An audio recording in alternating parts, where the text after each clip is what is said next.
السلام علیکم، باخبر کسان چینل کے ساتھ میں ہوں آپ کا میزبان رضوان خان۔ جیسے کہ ہم پہلے بھی مختلف پروگرامز میں ملتے رہتے ہیں، مختلف باتیں کرتے ہیں اور مختلف ایشوز ڈسکس کرتے ہیں، اسی طرح سے آج میں ایک ایسے ایشو کو لے کر آپ کے سامنے آیا ہوں جو ایک بہت خاص ایشو ہے اور اس کی وجہ سے ہماری زمینیں تباہ ہو رہی ہیں۔ جی ہاں، آپ بالکل صحیح سمجھے، تھور کا مسئلہ۔ تھور باڑا تھور باڑا سوائل سیلینٹی، سوڈیسٹی کا مسئلہ۔ یہ مسئلہ ہماری زمینوں میں کیوں آیا؟ نظام آبپاشی کو بہتر کرنے کے لیے جب حکومت نے کچھ اقدام کیے کہ جی آپ نہریں پکی کر دیں اور آپ ہر جگہ پانی پہنچا دیں، اب اس سے کیا ہوا کہ دریاؤں کے اندر سے جو پانی آیا نہروں میں، پہلے نہریں کچی ہوتی تھی، اس میں یہ ہوتا تھا کہ کچھ پانی رس جاتا تھا، کچھ نمک ادھر ہی اٹک جاتا تھا، لیکن اب ہو گئی ہیں پکی، جس کی پکی ہونے کی وجہ سے وہ پورا کا پورا نمک جو شروع میں دریا کے ساتھ آتا ہے وہ اینڈ تک جا کر جہاں پر فصل آپ کی زمین ہے وہاں پر جیسے اس کو کھولتے ہیں، تو آپ اگر یہ تھوڑا سا دیکھیں تو جو زمینیں دریائی نہروں کے پاس پاس ہیں، تو وہ نہر جہاں سے شروع میں جو زمینیں ہوں گی ادھر زیادہ نمکیات ہوتے ہیں، اس کے آگے پھر تھوڑے کم ہوتے جاتے ہیں، وہ تو اس طرف مطلب کہ پوری زمینوں میں آپ کے نمکیات تقسیم ہو جاتے ہیں۔ یہ وہ مسئلہ ہے جس کی وجہ سے جب نمکیات کی زیادتی ہوتی ہے زمین میں تو آپ کا پودا صحیح سے اگ نہیں سکتا۔ کیوں؟ جب آپ پودا زمین میں لگاتے ہیں وہاں پر نمکیات کی زیادتی ہے، اس کی وجہ سے اس کی جڑوں کے ساتھ زخم ہونا شروع ہو جاتا ہے، سالٹ انجری کہا جاتا ہے پودے کو، سالٹ انجری ہو گئی یا ایکسیس آف سالٹ، مطلب سالٹ کی زیادتی ہو گئی ہے، جس کی وجہ سے جیسے ہی وہ جڑ کے ساتھ لگتے ہیں تو اس کو ایک تو زخم کر دیتے ہیں اور دوسرا پودے کی جڑ کو آگے پھیلنے نہیں دیتے۔ یہ وہ مسئلے تھے جو ابھی تک بلکہ ہیں ابھی ہمارے جو جتنے بھی کسان ہیں وہ ان کو فیس کر رہے ہیں۔ ان مسئلوں کا حل کیا ہے؟ ان مسئلوں سے کیسے نمٹا جائے؟ ماہرین زراعت نے اس کے اوپر کافی تحقیق کی اور اس تحقیق سے انہوں نے یہ پتہ چلانے کی کوشش کی کہ اگر یہ نمکیات بڑھ گئے ہیں تو اب کیا کیا جائے۔ اس کے لیے مختلف ٹیکنیکس استعمال کی جاتی ہیں، جیسے کہ سکریپنگ کی جاتی ہے، نمکیات جو ہیں وہ سکریپ کر لیے جاتے ہیں اور ہٹا لیے جاتے ہیں فصل سے پہلے، پھر گہرا ہل چلا کر ادھر فصل اگا دی جاتی ہے۔ خاص ورائٹیز مطلب سالٹ ٹالرنس ورائٹیز جو ہیں وہ اگا دی جاتی ہیں کہ جی سالٹ یہاں پر ٹالرنٹ ورائٹیز ہیں، یہ اگا دی جاتی ہیں۔ لیکن اس سب سے ایک اور جو بہتر طریقہ ہے کہ آپ زمین کی حالت کو بہتر بنائیں تاکہ آپ کی زمینیں بہتر ہوتی جائیں اور ادھر ہر قسم کا فصل لگ سکے اور ہر ایک قسم کی چیز لگ سکے۔ اس کے لیے سائنسدانوں نے مختلف طریقے اپنائے، جس طرح سے کہ جو فیکٹریوں کا بچا ہوا مال تھا، پیرس مڈ ہو گئی آپ کے پاس، گندک کا تیزاب، اور یہ سب کچھ اس کے اندر استعمال کیا گیا اور استعمال کرنے سے خاطر خواہ اس میں تبدیلی دیکھی گئی کہ یہ کاربونیٹس کو تبدیل کر دیتا ہے، جس کی وجہ سے آپ کی جو زمین ہے وہ بہتر ہونا شروع ہو جاتی ہے۔ کاربونیٹ بائی کاربونیٹس کی تبدیلیاں جو ہیں یہ بہتری میں لے آتی ہیں، زمین کو بہتر کر دیتی ہیں۔ اس سب میں سب سے سستا اور بہتر حل کیا ہے؟ سب سے سستا اور بہتر حل اگر میں کہوں تو وہ آپ کے پاس جپسم کا استعمال ہے، کیونکہ جو سوڈیم جو نمک ہے، سوڈیم والی زمین جس میں سوڈیم کی زیادتی ہو جاتی ہے، جب وہ مٹی کے ذروں کے ساتھ لگتا ہے تو وہ اس کے ساتھ اتنا ایسے سخت سے چپک جاتا ہے کہ وہ پھر حل نہیں ہوتا اور اس کے ساتھ سے ہٹتا نہیں ہے۔ اب کوئی ایک ایسی چیز چاہیے تھی جو جائے اور اس سوڈیم کو ہٹائے، اور ہٹا کر اس کے ساتھ اگر مٹی کے ذرے کے ساتھ جڑے بھی صحیح تو وہ اس کو نقصان نہ دے، تو وہ واحد چیز تھی کیلشیم۔ کیلشیم گیا، اس نے جا کے سوڈیم کو مٹی کے ذرے سے ریپلیس کیا اور کیلشیم وہاں پہ رہ گیا۔ اب کیلشیم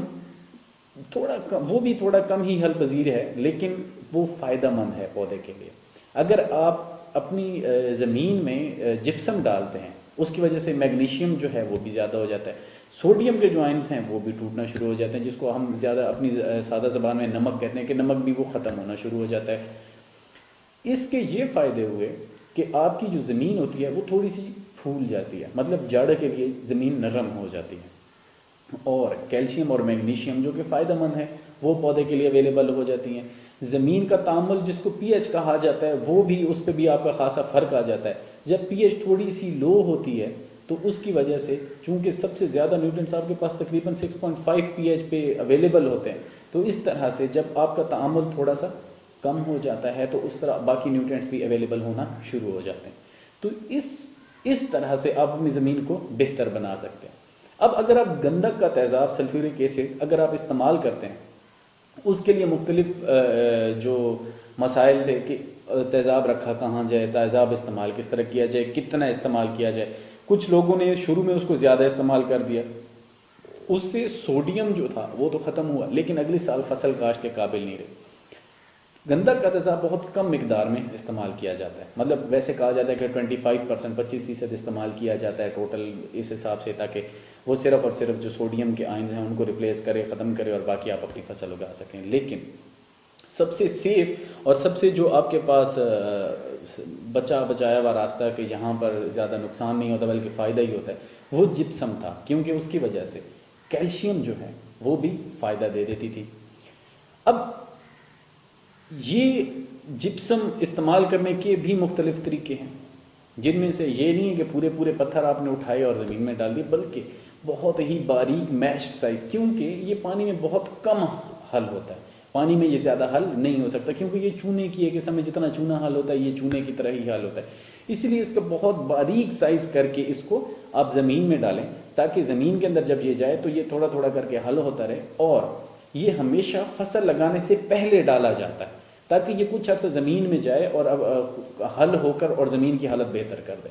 اس کے بعد آپ نے جپسم ڈالنے کے بعد زیادہ سے زیادہ آپاشی کرنی ہوتی ہے. آپاشی اس لیے کیونکہ یہ جس طرح سے کہ میں نے بتایا آپ کو کہ وہ کم حل ہوتا ہے، تو اسی طرح جب آپ اس کو زیادہ آپاشی کرتے ہیں تو وہ ہر بار تھوڑا تھوڑا حل ہوتے ہوتے زمین کے اندر حل ہو جاتا ہے، کیلشیم اویلیبل ہو جاتا ہے. اب جب اس طرح سے زمین کی حالت بہتر ہو جاتی ہے، اور اگر آپ اس کو جپسم کو گوبر کی گلی سڑی کھاد کے ساتھ مکس کر کے ڈالیں، جس طرح سے گوبر کی گلی سڑی کھاد بھی ہوتی ہے، پولٹری مینیور جس کو کہا جاتا ہے، یہ مرغیوں کا فضلہ، اور اس طرح سے ان کے ساتھ اگر مکس کر کے ڈالیں تو اس کی افادیت اور بھی بڑھ جاتی ہے، اور زمین جو ہے وہ بہت اچھی حالت میں آنا شروع ہو جاتی ہے آپ کے پاس. اور جب زمین اچھی حالت میں آتی ہے، آپ اس میں فصل لگاتے ہیں، وہ اچھا فصل دیتا ہے، بیچ میں جڑیں اپنی جگہ بناتی ہیں، تو وہاں پر موجود رسومے جو ہوتے ہیں وہ بھی بڑھنا شروع ہو جاتے ہیں، جس کی وجہ سے وہ ہوا سے نائٹروجن لے کے فکس کرنا شروع کر دیتے ہیں. اور اس کے پھر بے شمار فائدے ہیں جو اب ہم اس طرح سے اگر اس کی ڈیٹیلز میں جائیں تو شاید آج کا دن ہمارا اسی پر لگ جائے. اس کے بعد اس میں جو کیلشیم ہوتا ہے وہ تیل دار اجناس کے لیے بہت ضروری ہوتا ہے، جیسے کہ آپ کے پاس مونگ پھلی آ جاتی ہے، اگر آپ وہ لگاتے ہیں تو اس کے لیے یہ بہت ضروری ہوتا ہے. یہ وہ طریقے ہیں جن کے ذریعے آپ اپنی تھور باڑہ یا جو باڑہ زمین ہے اس کو بہتر بنا سکتے ہیں. ایکسیس سالٹس کو آپ ریموو کر سکتے ہیں، اس کے اندر سے ایکسیس سالٹس ختم کر سکتے ہیں. کچھ حد تک ختم ہو جاتے ہیں، لیکن وقت کے ساتھ ساتھ اگر آپ پراپر اس کی مینجمنٹ کرتے رہیں تو یہ انشاءاللہ وقت کے ساتھ ساتھ بہت ہی ختم ہو جائیں گے. آپ کی فصل جو ہے اس کے اوپر زیادہ پھر افیکٹ نہیں کر سکتے. تو میرا آپ کو یہی مشورہ ہے کہ اگر آپ کی ایسی کوئی زمین ہے تو اس کے لیے یہ آپ کریں. اس کے علاوہ گہرا حل چلایا کریں تاکہ زمین نیچے سے جو اس کا سخت پن ہے وہ ٹوٹ جائے اور پانی صحیح کر کے اندر رسے زمین کے اندر. اس کے علاوہ کھادوں کا استعمال، جو باقی کھادیں ہیں ان کے ریئیکشنز کو ضرور دیکھا جاتا ہے ہمیشہ. اور اس چیز کی معلومات کے لیے اگر آپ کوئی بھی فصل اگانے جا رہے ہیں تو اس سے پہلے ایک بار آپ ہمیں کال کر سکتے ہیں، پوچھ سکتے ہیں، یا اپنے کسی بھی سوالات کے ساتھ آپ آ سکتے ہیں، آپ ہم سے پوچھ لیں. یہ وہ تمام چیزیں تھیں جو میرے مطابق کہ ہمیں آپ کو بتانی چاہیے تھی مجھے، اور امید کرتا ہوں کہ آپ کو اس چیز کے بارے میں کچھ نہ کچھ سمجھ بھی آیا ہوگا. مزید سوالات کے لیے یا کچھ پوچھنے کے لیے یا کسی بھی قسم کی کوئی معلومات حاصل کرنے کے لیے ہمارا جو نمبر ہے 0303030000 پر آپ کسی بھی وقت کال کر سکتے ہیں. اس کے علاوہ ہماری موبائل ایپ جیز باخبر کسان ڈاؤن لوڈ کر لیں، وہاں سے بھی آپ کو مختلف معلومات مل سکتی ہیں. مجھ سے آپ ای میل پہ کانٹیکٹ کرنا چاہتے ہیں تو میرا ای میل ایڈریس ہے rizwan.khan@switchsolutions.com.pk. یہ سب کچھ آپ کو آپ کی اسکرین پر دکھایا جا رہا ہے، اس پر آپ رابطہ بھی کر سکتے ہیں. آپ کے سوالات کا منتظر رہوں گا. اگلے پروگرام تک کے لیے اجازت دیجیے. اللہ نے کے بعد.